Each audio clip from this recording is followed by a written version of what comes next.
என்னையே கைது பண்ணிட்டு போங்க, இல்லாட்டி நான் தான் கிழிக்க சொன்னேன். என்னது நான் தான் கிழிக்க சொன்னேங்க? அதை நான் சொல்லிதான் தம்பி வந்து கிழிச்சாரு. ஒரு 35 லட்சம் பேரோட வாக்க வாங்கி மக்களுக்காக நேர்மையா எதுக்கும் பயப்படாம நிக்கிற ஒரு தலைவரை என்ன ஒரு மரியாதை இருக்கு உங்களுக்கு? என்ன மரியாதை இருக்கு? கூட இருக்கு அவங்களுக்கு, அவரை நம்பி ஓட்டு போட்டவங்கள நீங்க என்ன மரியாதை கொடுக்குறீங்க? யாரை நீங்க முடக்க நினைக்கிறீங்க? அந்த மாதிரி எத்தனை நாளா பேசிட்டு இருக்கு. இத்தனை வழக்கு இருக்கும் போது பாலியல் குற்றம் பாலியல் குற்றம் பாலியல் குற்றம்னா அவரை போட்டு நீங்க அசிங்கப்படுத்தணும் தான் நீங்க முயற்சி பண்றீங்க. வேற என்ன இருக்கு? இன்டென்ஷன் என்ன இருக்கு? ஓடியா போறாரு. எங்க எவ்வளவு வழக்கு இருக்கு, எவ்வளவு எதிர்கொள்றாரு அவரு. ஓடியா போயிடுறாரு. எனக்கு நான் இதை எதிர்பார்க்கவே இல்லைங்க. அதுவும் வீட்டுல வந்து இதை பண்ணுவாங்க, ஒரு தலைவர் வீட்டுல ஒரு இப்படி பண்ணுவாங்கன்றது நான் துளியா எதிர்பார்க்கல. அவங்க நம்மளுக்கு ஒன்றும் அடிப்பணிஞ்சு போவேன்னா நேர்மையா நடந்துக்கிட்டா போதும். நான் நேற்று அவர்கிட்ட சொன்னேன், அவர் நீ கவலைப்படாது. எனக்கு அவங்க 2 பேரும் போனதுதான் எனக்கு ரொம்ப கவலையா இருந்தது. அது அவங்களோட இன்டென்ஷனும் தான் நம்மள மென்டலி டிஸ்டர்ப் பண்ணோட பிரவீன் வந்து அதை பண்ணிட்டாரு.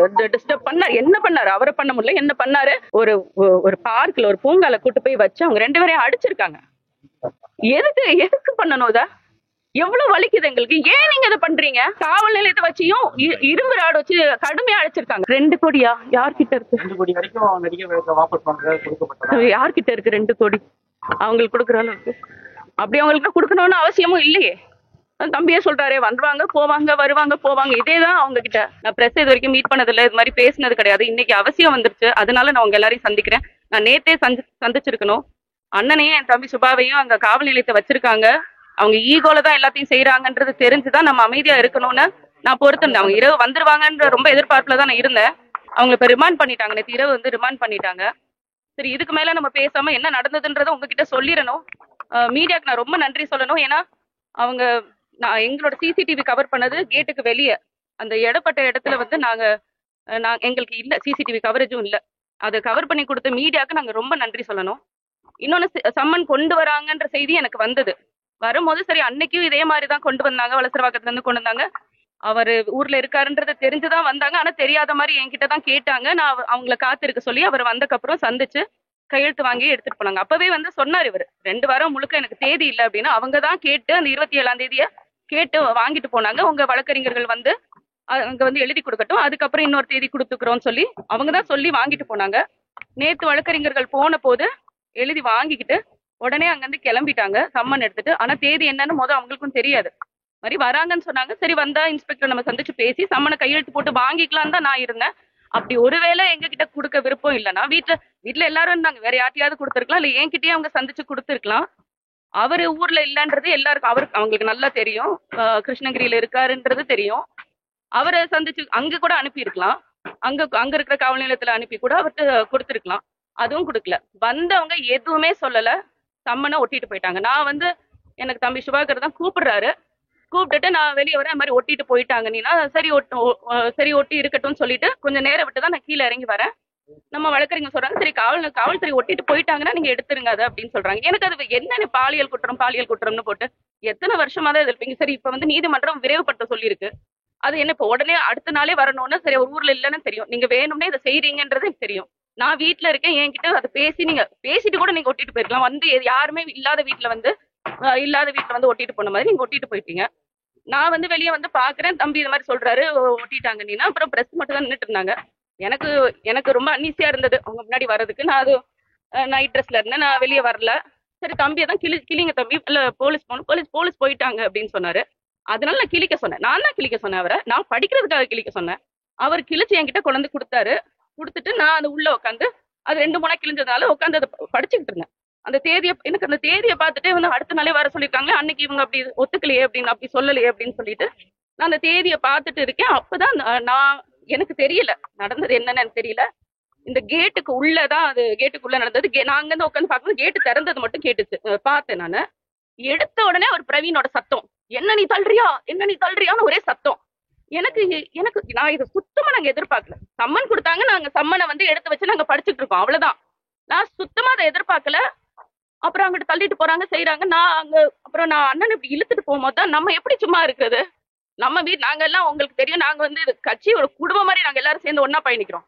எங்களை விட கூட இருக்கிறவங்க மேல கையை வச்சாதான் எங்களுக்கு இன்னும் கோவம் வரும்ன்றது உங்களுக்கு நல்லா தெரியும். மென்டலி எங்களுக்கு டிஸ்டர்ப் பண்ணணும்.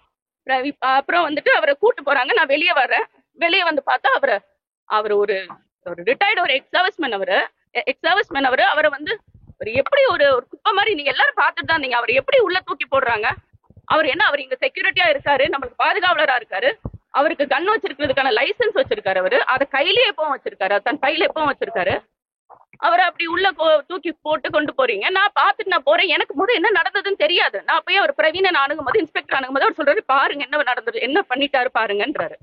அப்ப சட்ட கசங்கி இருக்கு, அது கொஞ்சம் கலைஞ்சிருக்கும். நான் அண்ணன் எதுவும் தள்ளிட்டாரு இல்ல வார்த்தை எதுவும் தப்பா பேசிட்டாரோன்ற ஒரு எண்ணத்துல தான் சரி சாரி சார் நீங்க விடுங்க சார், நான் இது அவங்க கைது அளவுக்கு கொண்டு போவாங்க, ரிமாண்ட் பண்ணுவாங்க, நம்ம துளியை அந்த மாதிரி ஒரு சூழ்நிலையே இல்லை. ஆனா இவங்க வந்து அதை ஸ்கிரிப்ட் பண்ணிட்டாங்க.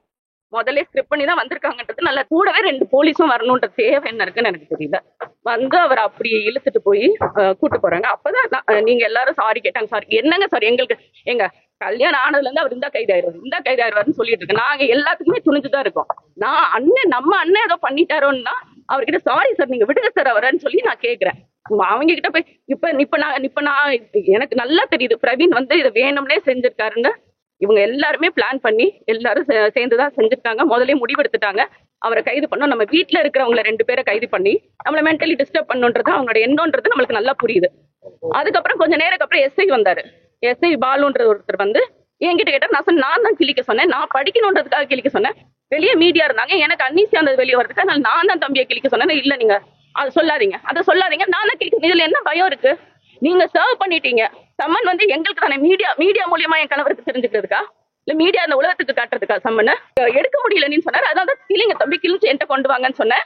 நான் அதை உட்காந்து நான் அதை பாக்குறேன். அங்க பாத்துட்டு இருக்கும்போது இந்த இதெல்லாம் நடக்குது. அப்புறம் கொஞ்ச நேரத்துல இந்த எஸ்ஐ வரும்போது நான் அதான் சொல்றேன், இல்ல நான் தான் சொன்னேன், நீங்க போங்க, நான் வல்சரவாக்கம் இன்ஸ்பெக்டர் கிட்ட நான் பேசிக்கிறேன்னு சொல்றேன். முடியாது, நீங்க வந்து அவரை அனுப்பலன்னா நாங்க போர்ஸ் இறக்குவோன்றாங்க. எங்க போர்ஸ் இறக்கி நீ எங்க தம்பியை கைது பண்ற அளவுக்கு அவர் என்ன பண்ணிட்டாரு அவரு. இது முழுக்க காவல்துறை வந்து திட்டமிட்டு பண்ணது. இது நீலாங்கரை காவல்துறை அவங்க மொத்தமா சேர்ந்து இது அது இன்ஸ்பெக்டர் பிரவீன் வந்து ஏதோ முன்னாடியே அவரு, ஏன்னா நாங்க அந்த எங்க வீடு முற்றுகையிட வந்த போதும் நம்ம தம்பிங்க எல்லாம் அமைதியா அங்க இருக்காங்க. உள்ள போக சொல்லுங்கன்னு அவர் அவ்வளவு இது நம்மள தம்பி ஏதாவது ஒரு பிரச்சனை பண்ணாங்களா? இதுக்கு முன்னாடி அவங்க வந்து நம்மள வந்து வீட முற்றுகையிட வரும்போது எங்க அண்ணனோட சசியனோட வண்டியை வந்து பின்னாடி கல்ல தெரிஞ்சாங்க. அவங்க கண்ணு முன்னாடியே தான் இருந்தாங்க. எத்தனை நாளுக்கு அப்புறம் அவங்க எஃப்ஐஆர் போட்டாங்க. இப்ப நேத்து போய் கேட்கும் போது எஃப்ஐஆர் போட்டுட்டோம், நாங்க கைது பண்ண 10 பேர்ல அவர் ஒருத்தர்னு சொல்றாங்க. எத்தனை நாள் போய் அங்க அவங்கள போய் பார்த்திருக்கோம், ஒரு நடவடிக்கையும் அவங்க எடுக்கல. இப்ப என்ன அன்னைக்கும் அவர் அதே தான் பண்ணாரு. அப்ப இருந்தே அவருக்கு வந்து எங்களுக்கு வந்து சந்தேகம், அவருக்கு ஏதோ ஒரு எங்க மேல அது வீட்டுல வந்து ஏதாவது இந்த மாதிரி கைய வைக்கணும்ன்றது அவரோட எண்ணம். வீட்டுல இருக்கிற நேரடியா அவர் பண்றதை விட வீட்டுல கூட இருக்கிறவங்க பண்ணும் போது அந்த மென்டலி டிஸ்டர்ப் ஆவாங்க. எங்களை டிஸ்டர்ப் ஆக்கணும்ன்றது அவங்களோட எண்ணம். நான் சுத்தமா எதிர்பார்க்கல. அதே மாதிரி காவல்துறை மேல நம்மளுக்கு ரொம்ப அதிக மரியாதை இருக்கு. இவங்க இவ்வளவு இப்படி நடந்துக்குவாங்கன்ற எண்ணமே எங்களுக்கு கிடையாது. நாங்க யோசிக்கவும் இல்லை. இதுக்கு முன்னாடி சம்மன் கொண்டு வந்திருக்காங்க, மரியாதையா பேசுவாங்க, கொடுப்பாங்க, அவர்கிட்ட கையெழுத்து வாங்குவாங்க. இப்படிதான் நடந்திருக்கு. தவிர ஒட்டிட்டு போனது எனக்கு முதல் விருப்பம் கிடையாது. நான் வீட்டுல இருக்கேன், இல்ல என்கிட்ட சொல்லிட்டு அவங்க ஒட்டிட்டு போயிருக்கலாம். யாருமே வீட்டுல இல்லாத வீட்டுல அவங்க ஒட்டிட்டு போன மாதிரி ஒட்டிட்டு போயிட்டாங்க.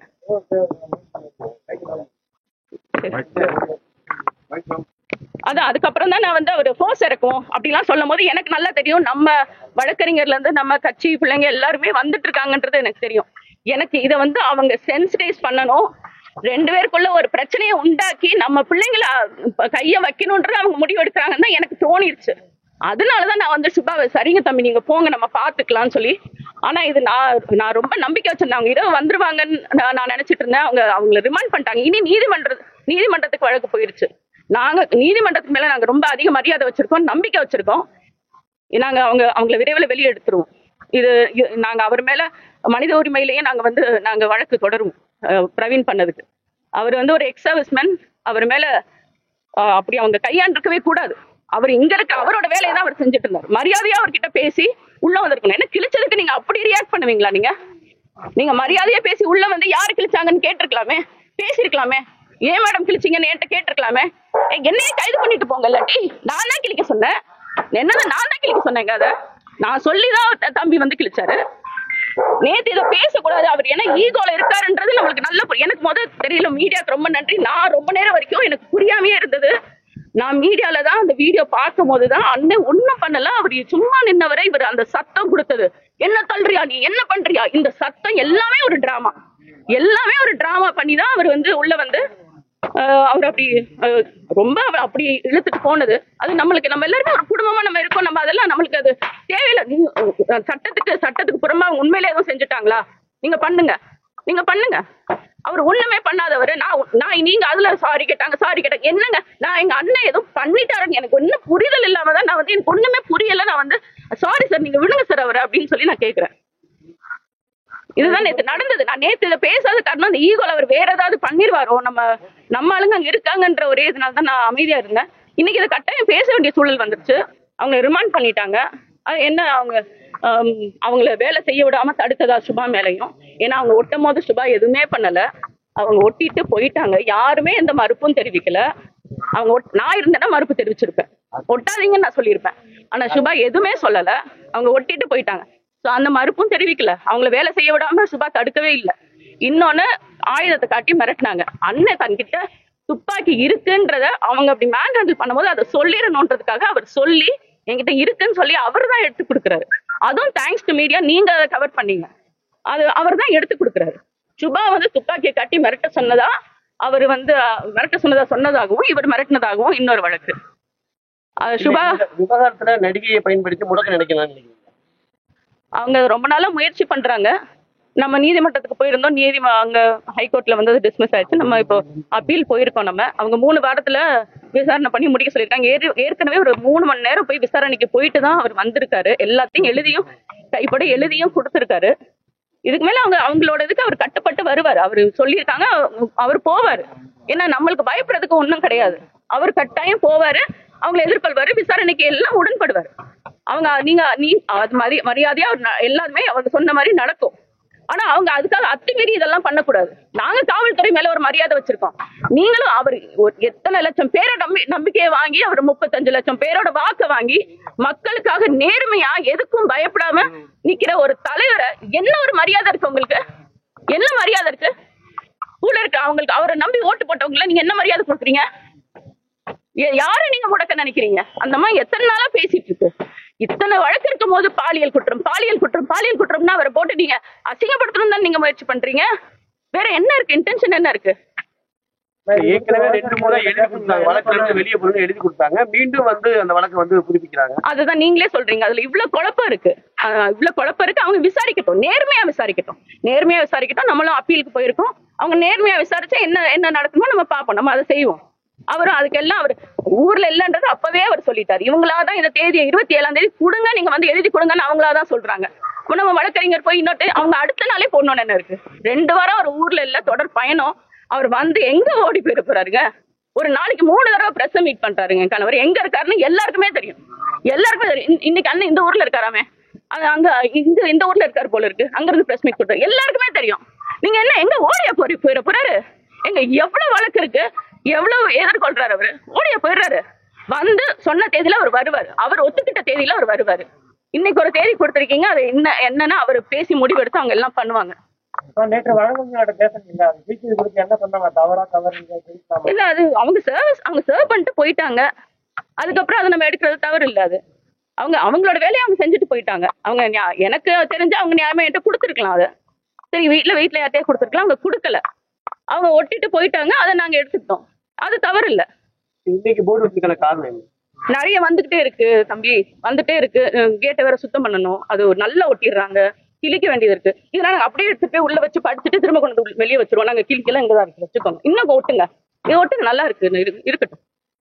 ஆனா கேட்டு ரொம்ப பாழாக நாங்க சுத்தம் பண்ண முடியல. அதனால ஒருங்கிணைப்பாளர் சீமான் வராதா? எத்தனை மணிக்கு வராது? அது அவர் பேசிக்குவாங்க. வழக்கறிஞர்கள் கிட்ட பேசிட்டு காவல்துறையில அவங்க பேசுவாங்க. யாரு தம்பி? நான் பேசினேன். எனக்கு என்னன்னா, என் தம்பிய வந்து அப்படி கூட்டு போயிட்டாங்க, அண்ணனை நம்ம கண்ணு முன்னாடி அப்படி கூட்டு போயிட்டாங்க. எனக்கு நான் இதை எதிர்பார்க்கவே இல்லைங்க.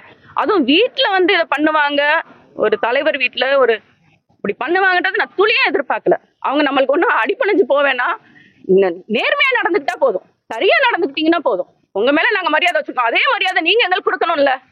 சரியா நடந்துக்கிட்டீங்கன்னா போதும். நான் நேற்று அவர்கிட்ட சொன்னேன், அவர் நீ கவலைப்படாது. எனக்கு அவங்க 2 பேரும் போனதுதான் எனக்கு ரொம்ப கவலையா இருந்தது. அது அவங்களோட இன்டென்ஷனும் தான் நம்மள மென்டலி டிஸ்டர்ப் பண்ணோட. பிரவீன் வந்து அதை பண்ணிட்டாரு, டிஸ்டர்ப் பண்ணாரு. என்ன பண்ணாரு? அவரை பண்ண முடியல, என்ன பண்ணாரு? ஆனா நான் இரவு வரைக்கும் காத்திருந்தேன், அவர் எப்படியாவது அவங்க 2 பேரும் வந்துருவாங்கன்னு நினைச்சிட்டு இருந்தேன். அது நடக்கல. பாப்பா இனி நம்ம நீதிமன்றத்து மேல முழுமையான நம்பிக்கை வச்சு நம்ம வழக்கறிஞர்கள் கிட்ட கேட்டு ஏற்கனவே ஒரு புகார் கொடுத்திருக்கோம். வீட்டுல இருந்த ஒரு தம்பி வந்து அதை பார்த்த ஒரு தம்பி வந்து புகார் கொடுத்திருக்காரு. பேசிட்டு அதுக்கப்புறம் நான் கொடுக்கறதா என்னன்னு நான் பேசிட்டு முடிவு. அப்படி பண்றதாதான் இருக்காங்கன்னு சொல்றீங்க. இப்ப அதிகாரிகளுக்கு யார் அழுத்தம் கொடுக்கறதா நீங்க நினைக்கிறீங்க? அழுத்தம் கொடுக்கக்கூடிய இடத்துல இருக்கிறவங்க தான் அழுத்தம் கொடுத்துட்டு இருக்காங்க. அது தெளிவா ஆய்வாளர் பிரவீன் ராஜேஷோட எப்படி பாக்குறீங்க? அவர் வந்து ஏற்கனவே வந்து அந்த ராஜீவ் காந்தி அசோசியேஷன் இதுல அது அப்படி சொல்றாங்க. எனக்கு அதுக்கும் இதுக்கும் தொடர்பு இருக்கான்னு தெரியல. ஆனா வந்து அவரு ஏதோ ஒரு பர்சனல் மோட்டோ தான். நேத்து அவர் வந்தது மீடியால தான் நான் பாக்குறேன். அவர் அங்க இருந்து வரும்போதே ஏதாவது நான் தான் பெண் தான், அவரோட மனைவி தான் வீட்டுல இருக்கேன்னு தெரியும். நீங்க அப்படி எதுக்கு வரணும்? நீங்க மட்டும் கூட வந்திருக்கலாம், என்கிட்ட பேசியிருக்கலாம். வரும்போதே நீங்க பின்னாடி மஃப்டியில 2 போலீஸ் வந்து உள்ள கதவை தள்ளிட்டு உள்ள வரணும்னு என்னங்க இருக்கு?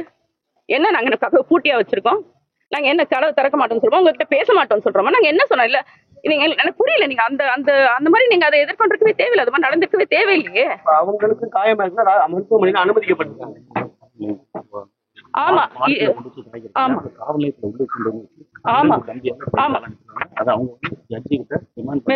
ஆமா நேத்து சொல்லியிருக்காங்க. இதை நான் சொல்லணும்னு நினைச்சிட்டே இருந்தேன். நேத்து தம்பியும் சுபா தம்பியும் அண்ணன் அமல்ராஜனும் அது மேஜிஸ்ட்ரேட் கிட்ட தான் சொல்லியிருக்காங்க. இங்க இருந்து அவங்க நேரடியா அங்க காவல் நிலையத்துக்கு கூட்டு போகல. ரொம்ப நேரம் நம்ம வழக்கறிஞர்கள் அங்க காத்திருந்தோம். அவங்க வந்து காவல் நிலையத்துக்கு வரல. ஒரு பார்க்ல ஒரு பூங்கால கூட்டு போய் வச்சு அவங்க 2 பேரையும் அடிச்சிருக்காங்க. எதுக்கு பண்ணணும்? இத எவ்வளவு வலிக்குது எங்களுக்கு. ஏன் நீங்க இதை பண்றீங்க? அவங்கள அடிச்சு அதுக்கப்புறம் தான் காவல் நிலையத்துக்கு கூட்டு போயிருக்காங்க. வேற யாரையும் விடல. வழக்கறிஞர் ரூபன் மட்டும் தான் உள்ள இருந்தாரு. வேற எந்த வழக்கறிஞர்களையும் உள்ள விடல. உள்ள விடாம பேசிட்டு அதுக்கப்புறம் அனுப்பிட்டீங்க. காவல் நிலையத்தை வச்சியும் இரும்பு ராடு வச்சு கடுமையா அழைச்சிருக்காங்க. இது ஏன் என்ன பண்ணிட்டாங்க? நீங்க எங்க அன்னைக்கு உங்க கண்ணு முன்னாடி அவ்வளவு நடந்துச்சுல, நீங்க எத்தனை பேரை நீங்க அரெஸ்ட் பண்ணீங்க? நீங்க கல் எடுத்து தெரிஞ்சாங்க, எத்தனை பேரை நீங்க அரெஸ்ட் பண்ணீங்க? இவங்க நீங்க அடிக்கக்கூடிய அளவுக்கு என்னங்க தப்பு பண்ணாங்க? அவங்க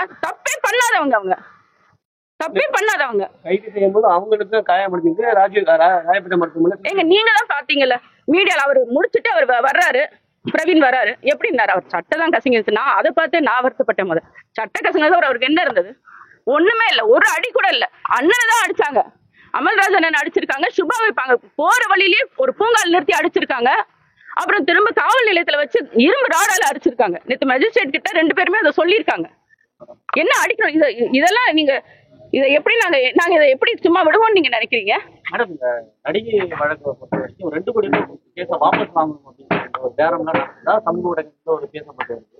2 கோடியா? யார்கிட்ட இருக்கு? 2 கோடி வரைக்கும் நடிகை வழக்கை வாபஸ் வாங்குறது கொடுக்கப்பட்டது. யார்கிட்ட இருக்கு 2 கோடி? அவங்களுக்கு கொடுக்குற அளவுக்கு அப்படி அவங்களுக்கு கொடுக்கணும்னு அவசியமும் இல்லையே. தம்பியே சொல்றாரே, வந்துருவாங்க போவாங்க வருவாங்க போவாங்க, இதேதான் அவங்க கிட்ட.